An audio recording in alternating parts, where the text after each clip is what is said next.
نحمده ونصلي على رسوله الكريم أما بعد فأعوذ بالله السميع العليم من الشيطان الرجيم من همزه ونفخه ونفثه قابل صد احترام بھائیوں اور بزرگوں، حضرات صحابہ کرام رضوان اللہ علیہم اجمعین کی زندگیاں ہمارے لیے بھی اور قیامت تک کے آنے والے لوگوں کے لیے مشعل راہ اور ہدایت کا ذریعہ ہے۔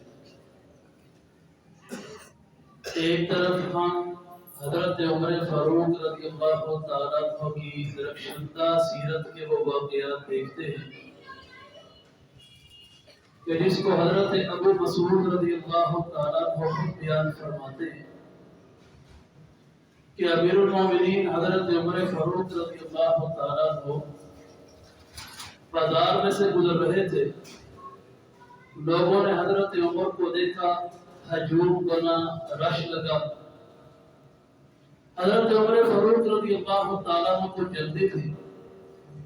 آپ نے رستہ بنانے کے لیے ہاتھ میں کوڑا پکڑا ہوا تھا، کیونکہ بازار میں جو ملاوٹ کرنے والا ہے، جو اونچ نیچ کرنے والا ہے، ریٹ میں ظلم و زیادتی کرنے والا ہے، عمر رضی اللہ تعالیٰ عنہ جا کے ان کا حساب کیا کرتے تھے۔ آج کل کی حکومتوں کی طرح نہیں کہ جو جہاں مرضی ریٹ کو لے جائے، جو سی چیز مرضی ذخیرہ اندوزی کر دی جائے، عوام کو جس مرضی چیز کی خاطر ذلیل کر دیا جائے، کوئی پرسان حال ہی کوئی نہیں۔ تو عمر فاروق رضی اللہ عنہ بازار میں اس مقصد کے لیے گئے تھے۔ ابو مسعود فرماتے ہیں اب لوگوں کا رش لگ گیا تو آپ نے فرمایا کہ لوگوں مجھے ذرا رستہ دے دو، مجھے عمر کو جلدی۔ تو یوں کوڑا آپ نے یوں لہرایا۔ ابو مسعود رضی اللہ عنہ فرماتے ہیں وہ کوڑا حضرت عمر کا میری آنکھ کے اندر لگ گیا۔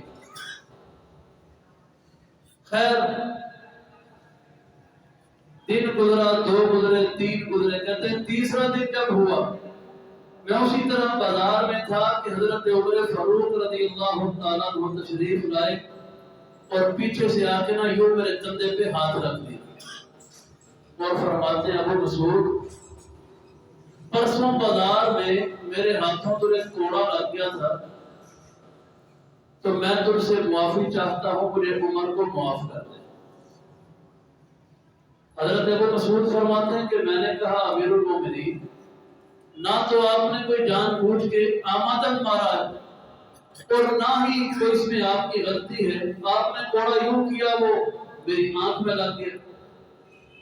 آپ نے فرمایا نہیں ابو مسعود تم مجھے عمر کو معاف کر دے۔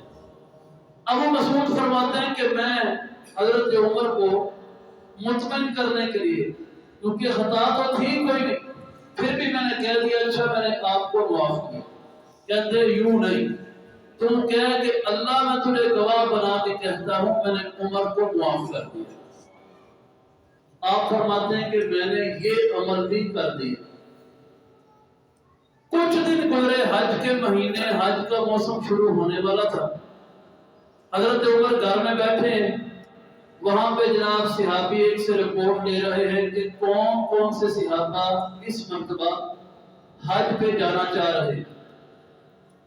انہوں نے نام بتایا کہ فلاں صحابی، فلاں صحابی، فلاں۔ ابو مسعود رضی اللہ تعالیٰ عنہ بھی حج پہ جا رہے ہیں۔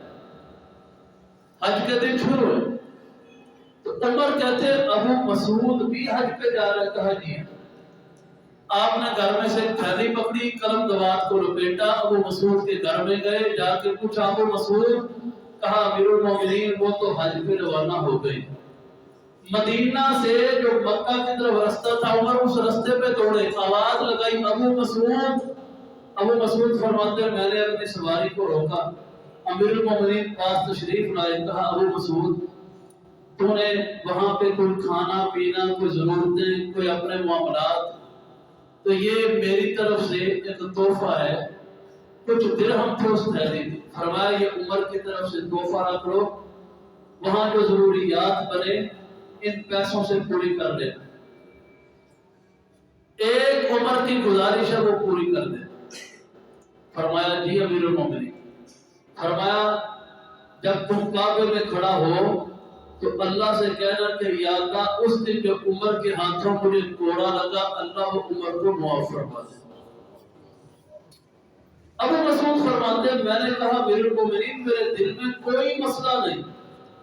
آپ نے فرمایا تیری مہربانی ہے تو عمر کا یہ کام کر دینا تاکہ عمر کے دل کو سکون آ جائے۔ ایک طرف میرے بھائیوں یہ واقعہ کہ 22.5 لاکھ مربع میل کے حاکم کوڑا کسی کو لگ جائے تو اتنے بے قرار بازار میں کھڑے ہو کے بھی معافی مانگے، درہم دے کے بھی کعبے میں دعا کی درخواست کرے، اور ایک طرف ہم دیکھ رہے ہیں لا الہ الا اللہ کے اس دیش میں کل کا جو واقعہ ہے اس نے تمام ضمیر رکھنے والے لوگوں کو، دلوں کو، کلیجوں کو، دماغوں کو جھنجھوڑ کے رکھ دیا کہ وہ عبد الرحمن کھیتران نامی جو بندہ ہے بلوچستان میں، اس نے ایک ہی کر کے تقریباً 10-11 بندوں کو 7 سال سے اپنی جیل جو اس نے مصنوعی جیل بنائی ہوئی تھی اپنی جیل میں جناب قید کیے رکھا، ایک عورت کے بچوں کو قید کیے رکھا، ایک خامن کی بیوی کو قید کیے رکھا۔ جب انہوں نے بیچاروں نے آواز اٹھائی نتیجہ کیا نکلا؟ اس عورت کو اور اس کے بچوں کو زندہ آگ لگا کے جلا دیا۔ آخر سوال یہ پیدا ہوتا ہے کہ اس ملک میں ہے کیا جہاں غریب عوام کے لیے قانون کوئی نہیں، قانون ہے تو تگڑوں کے لیے، غریب کے لیے انصاف کوئی نہیں، عدالتیں بکی ہیں تو اشرافیہ کے لیے، جہاں غریب کا پرسان حال کوئی نہیں، تحفظ کوئی نہیں، اس کی جان کی ایک جانور جتنی قیمت نہیں، اور سارا کچھ ہے جو تگڑے لوگوں کے لیے۔ میرے بھائیوں پھر روئے زمین پہ اللہ کے عذاب نہ ہے تو کیا ہو؟ زندہ انسانوں کو جلا دیا جانا صرف اس جرم میں کہ اس نے آواز کیوں اٹھائی ہے کہ میرے بچے 7 سال سے اس کی جیل کے اندر قید ہے۔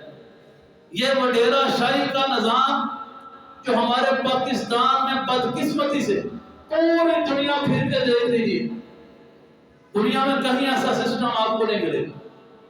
ہمارے بلوچستان میں، ہمارے سندھ میں آپ آج بھی یہ وڈیرا شاہی کا نظام اس قدر مضبوط ہے، ان کی اپنی جیلیں ہیں، اپنی غنڈہ گردی ہے، اپنی بدماشی ہے، اس کو چاہے اپنے علاقے میں جینے کا حق دیں، اس کو چاہے مروا دیں۔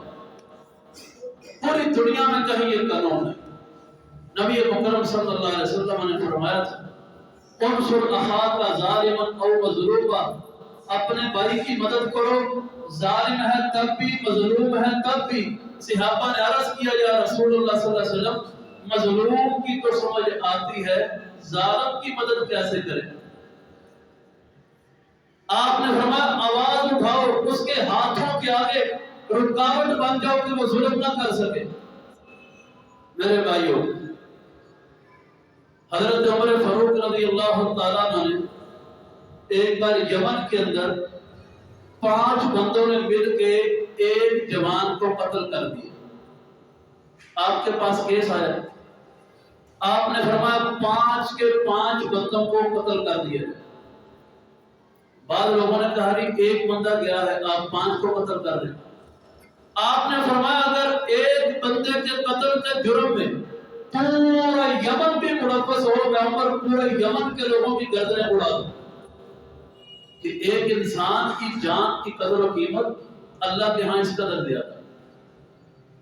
تو عرض کرنے کا مقصد یہ ہے میرے بھائیوں، یہ تماشے جو ہم اس زمین پہ دیکھ رہے ہیں، ہم انصاف نہیں دلوا سکتے، یہ پکی بات ہے، ہم اس مظلوم خاندان کو انصاف نہیں دلوا سکتے، لیکن کم از کم اپنے نبی علیہ السلام کی حدیث کے مطابق کے مظلوم کے ساتھ کھڑے ہو جاؤ۔ ہم سوشل میڈیا پہ اس واقعے کی مذمت میں آواز تو بلند کر سکتے، تو اپنے اپنے فیس بک پہ، اپنے گروپوں کے اندر جہاں جہاں آپ یہ احتجاج ریکارڈ کرا سکتے ہیں اس کی بھرپور مذمت کریں، بھرپور مذمت کریں کہ یہ درندگی جو ہوئی ہے، حکمرانوں کی مذمت کریں، اس قانون کی مذمت کریں، اس ملک کے اداروں کو ذرا کو مجبور کرے اپنی آواز بلند کر کے کہ کہاں پورا ملک سو رہا ہے کہ دن دیہڑے ایک عورت کے ساتھ بچوں کو آگ لگا کے جلا دیا جائے، ملک کے ادارے کدھر ہیں؟ نبی مکرم صلی اللہ علیہ وسلم جا رہے تھے صحابہ کے ساتھ، تو صحابہ فرماتے ہیں کہ ایک پرندہ تھا، فاختہ نما پرندہ، وہ نہ ہمارے اوپر ہی وہ چکر لگا، جو قافلہ جا رہا تھا نا حضور علیہ السلام کا، وہ پرندہ یوں چکر لگا رہا ہے، آوازیں لگا رہا ہے۔ نبی مکرم صلی اللہ علیہ وسلم نے آواز سنی، اس کو دیکھا، تو آپ نے، یہ ہے رحمت للعالمین، ایک جانور کے پرندے کا بھی احساس اس قدر ہے، تو آپ نے کیا فرمایا کہ لگتا ہے تم میں سے کسی نے اس کے بچے کو پکڑا ہوا ہے اور اس کی ماں تکلیف کے اندر ہے۔ تو ایک جوان نے اس کے بچے کو، پرندے کو پکڑ لیا تھا، میرے نبی نے فرمایا کہ اس کے بچے کو فوراً چھوڑ دو، اس کی ماں کی بے قراری کو نہیں دیکھ رہے۔ ایک جانور کے بچے کو بھی آپ نے اس وجہ سے چھڑوا دیا کہ ماں کو تکلیف نہ ہو، میرے نبی نے فوراً اس کو چھڑوا دیا۔ اور بھائیوں، ان کی ماں کو بھی ساتھ مار دیا گیا، ان بچوں کو بھی جلا دیا گیا۔ عرش والے رب کے ہاں یہ کتنا کو بڑا عمل ہے، ڈرنا چاہیے ہمارے اس معاشرے کو کہ اللہ نہ کرے پھر کہتے ہیں زلزلے کیوں آتے ہیں، یہ تباہیاں کیوں ہوتی ہیں زمینوں پہ، اللہ جب اپنے غضب کا کوڑا برساتا ہے تو اس کی کوئی وجہ ہوتی ہے۔ تو اس کے خلاف میرے بھائیوں، آپ بھائیوں سے درد مندانہ اپیل ہے، بھرپور آواز اٹھائیں، واٹس ایپ پہ، فیس بک پہ، جیسے جیسے بھی اٹھا سکتے ہیں، بھرپور اس کے خلاف آواز اٹھائیں۔